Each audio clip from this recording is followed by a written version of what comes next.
Okay, so like I was saying, these are kind of great. I know you kids are used to these like Billie Eilish and stuff, but trust me, these are not normal. And when I was little, these were definitely not normal. And neither was this, but hence why I was kind of freaked out.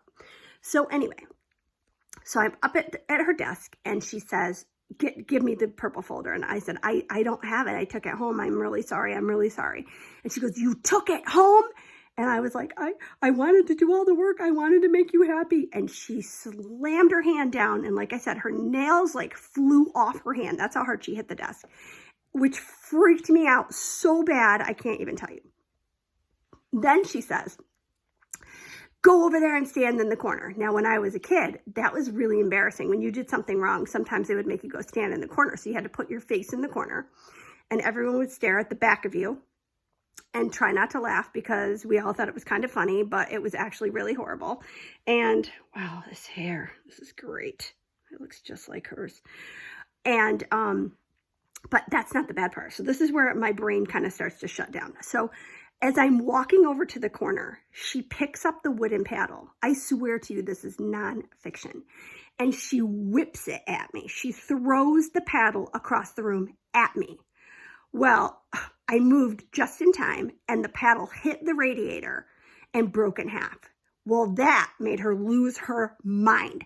So she came rushing across the room at me and she grabbed me with what's left over of her fingernails that were still stuck on her hand and yanks me into the hall and shoves me and goes, go to the principal's office. And I'm bawling. I'm crying. She's like purple hair, red face, scary talons.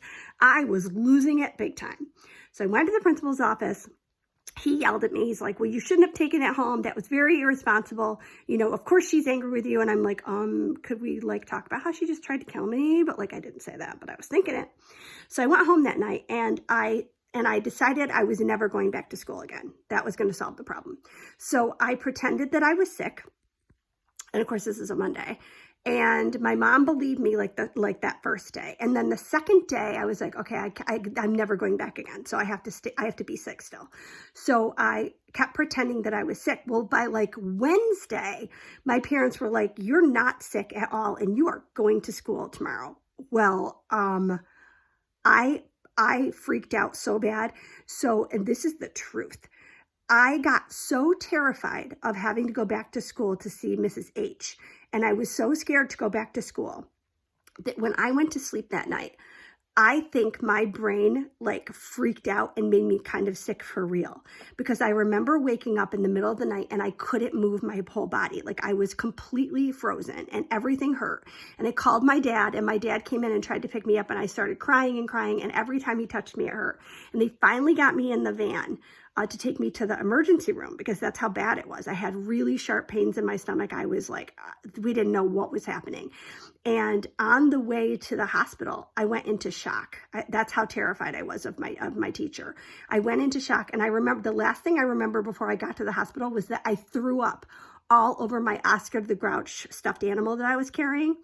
And I was so okay with that as long as I didn't have to go back to school the next day.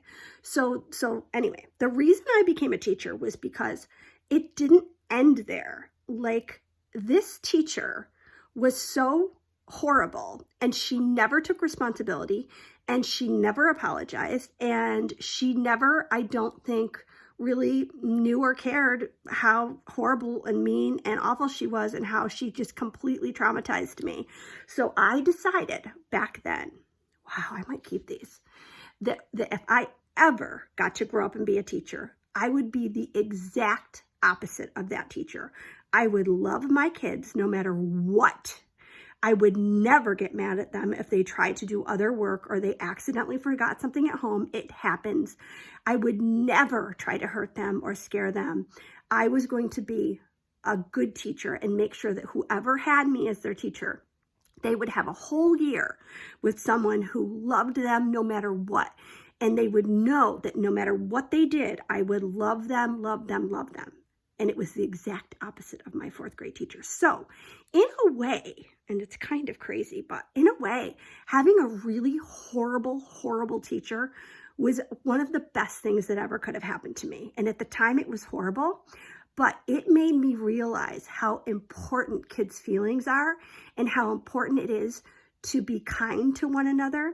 And I think that that's a very good lesson that I learned that day.